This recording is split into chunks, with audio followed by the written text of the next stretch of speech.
ना grow bag की जरूरत, ना ही महंगे पौधे लाने की जरूरत और ना ही मिट्टी की टेंशन। इन सब के बावजूद भी आप टेरेस गार्डन पे इतने सारे टमाटर उगा सकते हैं और डेली बेसिस पे इतनी सारी हार्वेस्टिंग ले सकते हैं। तो फ्रेंड्स, अभी मैं आ चुकी हूँ सुबह सुबह अपने टेरेस गार्डन में, और जहाँ पे बहुत सारी जो टमाटर थी वो हार्वेस्टिंग के लिए इंतजार कर रही थी। तो चलिए पहले इसकी हार्वेस्टिंग ले लेते हैं। साथ ही इस वीडियो में मैं यह भी बताऊंगी कि कैसे इतने सारे टमाटर मैं उगाती हूँ अपने छोटे से टेरेस गार्डन से, छोटे से गमले से। और साथ ही मुझे ये भी टेंशन नहीं होता है कि इतने महंगे पौधे कहाँ से खरीद करके लाऊं। फ्री ऑफ कॉस्ट सारे पौधे मिल जाते हैं, गमले कम हो जाते हैं कभी कभी तो गमलों की भी टेंशन नहीं होती है। बहुत आसानी से मैं गमले भी घर में बना लेती हूँ और ना ही मिट्टी की मुझे टेंशन होती है, क्योंकि सारी मिट्टी का इंतजाम मैं घर से ही कर लेती हूँ। बिना मिट्टी के मैं इतनी सारी सब्जियां उगाती हूँ।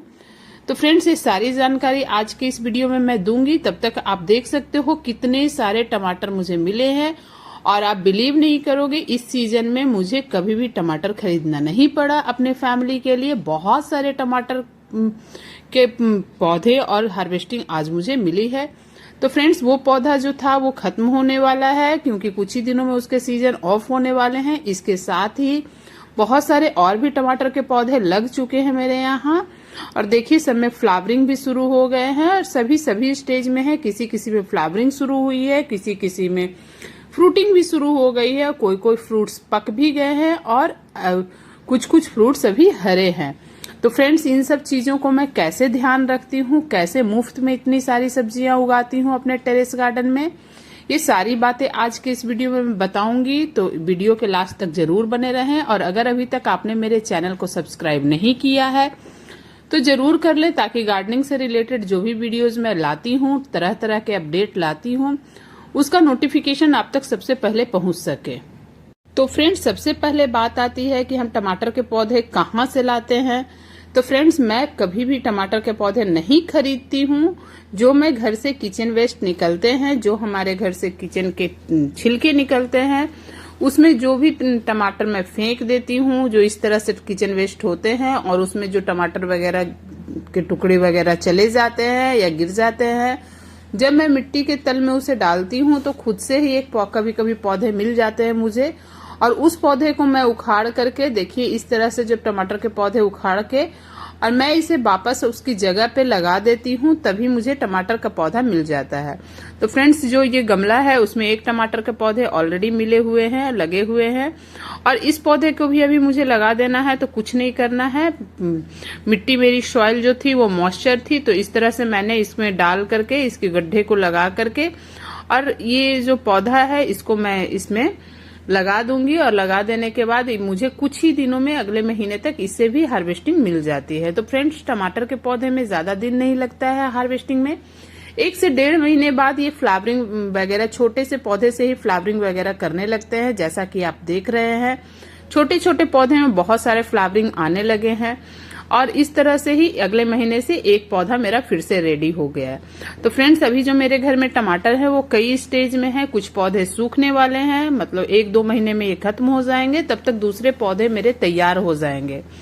और लगा देने के बाद जो होता है, हमें इसमें अच्छे से पानी दे देना होता है, और जो भी क्रियाकलाप ये करना है फ्रेंड्स, उसको शाम में कीजिए, इवनिंग टाइम में, क्योंकि दिन भर में पौधे सेट हो जाएंगे। और अगर सुबह सुबह कीजिएगा, और अभी गर्मी का मौसम भी आने वाला है, धूप भी थोड़ी तेज करने वाली है, तो अगर आप इस स्टेज में अभी कीजिएगा तो धूप में सुबह सुबह दोपहर की धूप में झुलस जाएंगे और पौधे खराब हो जाएंगे।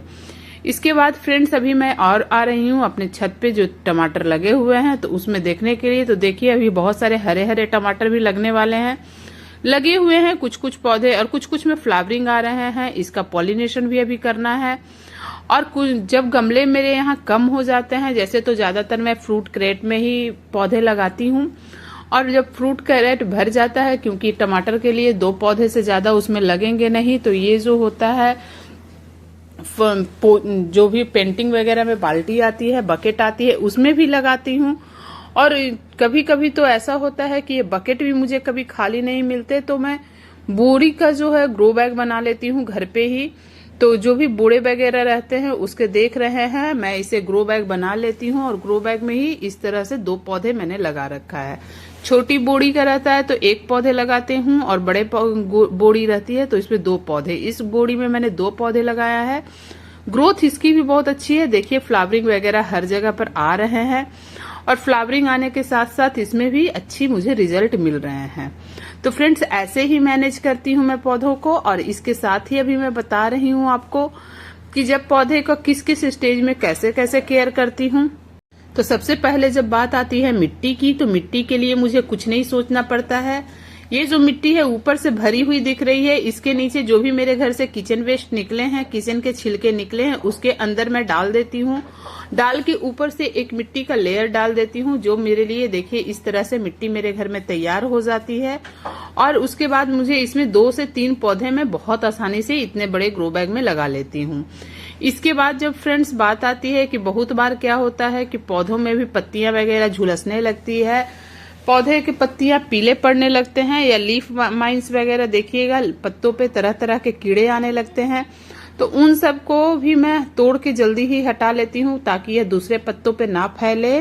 और ये एक बीमारी है, अगर ये दूसरे पत्तों पर लग जाएगी तो पौधे मेरे खराब भी हो जाएंगे।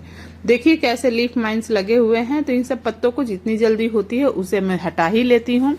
साथ ही तेज गर्मी है तो मॉइस्चर का भी ध्यान रखती हूँ। पानी भी मैं टाइम टू टाइम देते ही रहती हूँ, यानी पत्तों को सूखने नहीं देती हूँ। पौधों को अगर मैं सूखने दूंगी तो गर्मी के मौसम में जल्दी ही मेरे पौधे खराब हो जाएंगे और इतने हरे भरे आपको नहीं दिखेंगे। इसके साथ ही इसके बगल में जो दिख रहा है ये बैगन का पौधा है और बैगन के पौधे को भी देख सकते हैं आप कितने हार्वेस्टिंग अच्छी मिल रही है मुझे, कितनी ज्यादा फ्रूटिंग लगे हुए हैं एक पौधे में और इतनी अच्छी हार्वेस्टिंग मुझे फ्री ऑफ कॉस्ट ही पौधा है लगाया हुआ है। कोई मैंने खर्च नहीं किया है, ना ही मिट्टी में, ना ही खाद में, ना ही मैं ग्रो बैग में। ये सारे मुझे फ्री ऑफ कॉस्ट गार्डनिंग करते हैं। तो देखिए साइज भी देख सकते हैं, इतने बड़े बड़े साइज के जो बैगन लगे हुए हैं। टमाटर के भी साइज आपने देखा ही कितने बड़े बड़े साइज के लगे हुए हैं। ये सारे फ्री ऑफ कॉस्ट होते हैं। आप भी फ्रेंड्स अगर किचन गार्डन तैयार करना चाहते हो तो बिल्कुल फ्री ऑफ कॉस्ट सोचिए। कोई मेहनत नहीं है, बस थोड़ी सी मेहनत की जरूरत होती है, थोड़े से प्यार की जरूरत होती है। पौधों भी अपने प्यार खोजते हैं, तभी उस प्यार का ही रिजल्ट होता है कि इतनी अच्छी हमें हार्वेस्टिंग मिलती है। और घर के पौधे से जब अपनी खुद की हार्वेस्टिंग मिलती है तो एक सुकून भी मिलता है, एक अलग तरह का खुशी भी मिलता है। तो फ्रेंड्स इसके साथ ही सबसे बड़ी बात आती है कि जो टमाटर का पौधा होता है या बेल वाला पौधा होता है तो उसे स्टैंड देना जरूरी होता है। तो आपको स्टैंड के लिए लकड़ी का इंतजाम भी नहीं करना है। देखिए ये तो मेरे घर में पोछा वाला जो डंडे थे वो टूट गए थे, तो उसे ही मैंने एक स्टैंड दे दिया था कि एक सपोर्ट दे दिया था और सपोर्ट देने के साथ इसके सहारे मैंने पौधे को लगा दिया है। फ्रेंड्स इसके साथ ही देख सकते हैं कि और भी टमाटर पके हुए मुझे मिले जिसे मैं हार्वेस्टिंग ले ली हूँ। बाकी के टमाटर अभी कच्चे हैं, तो नेक्स्ट हार्वेस्टिंग का मैं वेट करती हूँ। तब तक के लिए मैं आपको भी सजेस्ट करूंगी कि इस तरह से किचन गार्डन बनाए रखिए और इतनी सारी हार्वेस्टिंग आप घर से रोज तोड़िए। तो फ्रेंड्स आशा करती हूँ कि ये सारी जानकारी आपको अच्छी लगी, यूजफुल लगी। किसी तरह का आपको गार्डनिंग में कोई प्रॉब्लम हो तो मेरे कमेंट सेक्शन में जरूर बताइए। तब तक के लिए keep gardening, stay connected. Thank you.